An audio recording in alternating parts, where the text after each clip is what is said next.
तो affiliate marketing नाम तो सुना ही होगा।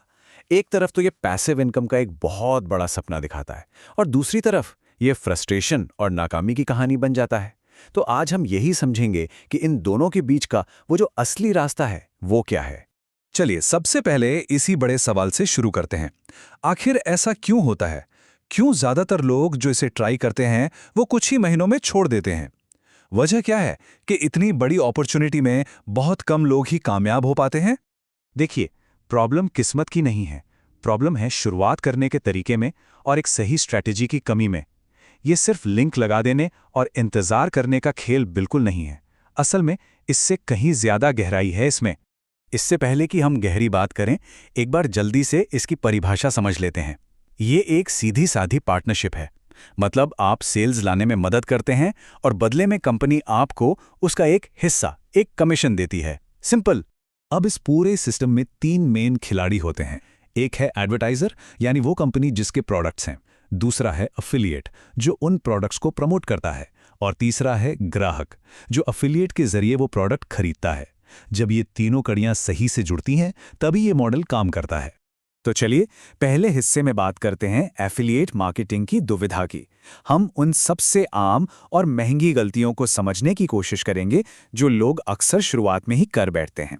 सच तो ये है कि कामयाबी और नाकामी के बीच का सबसे बड़ा फर्क सोच का है, मानसिकता का है। शुरुआत में किस चीज को प्राथमिकता दी जा रही है, वही आगे का पूरा रास्ता तय कर देता है। और पहली सबसे बड़ी गलती वो है गलत चीज पर फोकस करना। यानी लोगों को वैल्यू देने के बजाय सिर्फ और सिर्फ पैसों के पीछे भागना। यहां जो अंतर दिख रहा है वो बहुत जरूरी है। देखिए, जो लोग फेल होते हैं वो सबसे ज्यादा कमीशन वाले प्रोडक्ट्स ढूंढते हैं।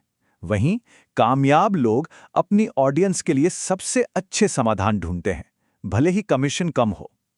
एक का फोकस सिर्फ प्रोडक्ट बेचने पर होता है, दूसरे का फोकस प्रॉब्लम सॉल्व करने पर, और यहीं से भरोसे की नींव बनती है। ये बात बिल्कुल 100% सच है। सिर्फ अपना मुनाफा देखना एक बहुत ही खराब बिजनेस स्ट्रैटेजी है, क्योंकि एक बार अगर भरोसा टूट गया तो वो ऑडियंस फिर कभी किसी भी सलाह पर यकीन नहीं करेगी। गलत फोकस का एक और उदाहरण है बहुत बड़ा मार्केट चुन लेना। कोई अमेज़न से कैसे मुकाबला कर सकता है? ये तो नामुमकिन है। इसके बजाय समझदारी इसी में है कि एक नीश, यानी एक छोटा और स्पेसिफिक बाजार चुने। जैसे होम डेकोर बहुत बड़ा है, लेकिन बीच होम डेकोर एक नीश है। इसमें एक एक्सपर्ट के तौर पर पहचान बनाना आसान है और एक लॉयल ऑडियंस भी तैयार की जा सकती है।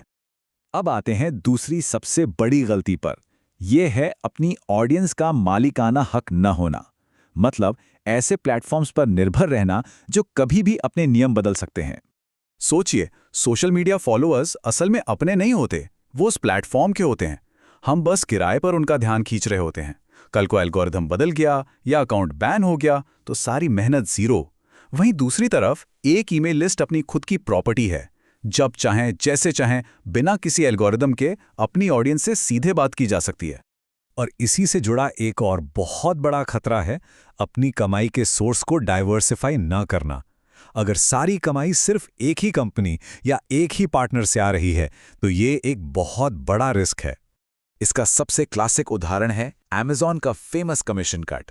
रातों रात जो लोग होम इंप्रूवमेंट प्रोडक्ट्स पर 8% कमा रहे थे, उनकी कमाई घटकर सिर्फ 3% रह गई। सोचिए, जिन लोगों ने अपना पूरा बिजनेस सिर्फ अमेज़न पर बनाया था, उनका क्या हुआ होगा? तो ठीक है, हमने प्रॉब्लम्स की तो बहुत बात कर ली। चलिए अब सबसे जरूरी हिस्से पर आते हैं, सफलता का रास्ता। एक टिकाऊ एफिलिएट बिजनेस बनाने के लिए असल में करना क्या चाहिए? ये आंकड़ा देखिए, 90%। लगभग 90% ग्राहक कुछ भी खरीदने से पहले ऑनलाइन रिव्यू पढ़ते हैं। ये नंबर हमें सीधे सीधे बताता है कि अच्छे और मददगार कंटेंट की कितनी ज्यादा डिमांड है। लोग मदद चाहते हैं और यहीं पर एक एफिलिएट मार्केटर की असली भूमिका शुरू होती है। तो सफलता के पूरी स्ट्रैटेजी को हम इन 3 पिलर्स में बांट सकते हैं। नंबर 1, पैसे कमाने से पहले वैल्यू दें और भरोसा बनाएं। नंबर 2, अपनी ऑडियंस के मालिक बने और कमाई के सोर्सेस को डाइवर्सिफाई करें। और नंबर 3, ऐसा कंटेंट बनाएं जो उन लोगों तक पहुंचे जो खरीदने के लिए लगभग तैयार हैं। ये वैल्यू फर्स्ट का एक बेहतरीन उदाहरण है। उन्होंने पहले एक भरोसेमंद रिसोर्स बनाया, उसके बाद ही उसे मोनेटाइज करने के बारे में सोचा।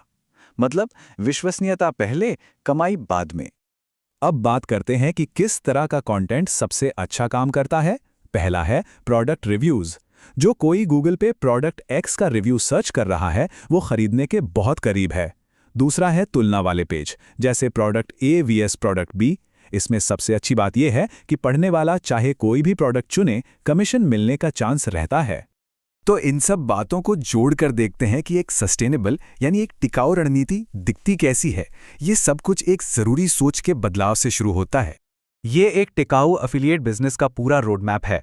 एक नीश चुनें, वैल्यू देकर ऑडियंस बनाएं, उनकी समस्याओं को सुनें और फिर उन समस्याओं के लिए सबसे अच्छे समाधान सुझाएं। हमेशा ईमानदारी से बताएं कि ये एक एफिलिएट लिंक है और हाँ, कभी भी एक ही पार्टनर या एक ही प्लेटफॉर्म पर निर्भर ना रहें। और आखिर में ये सवाल बहुत ज़रूरी है, क्या एफिलिएट मार्केटिंग एक 100 मीटर की तेज़ दौड़ है या फिर एक लंबी मैराथन? और इसका जवाब बिल्कुल साफ है, ये एक मैराथन है। एफिलिएट मार्केटिंग कोई जल्दी अमीर बनो स्कीम नहीं है। ये एक असली बिजनेस बनाने जैसा है, जिसमें समय लगता है, मेहनत लगती है और सबसे ज़रूरी, अपनी ऑडियंस को सच में वैल्यू देने का इरादा लगता है।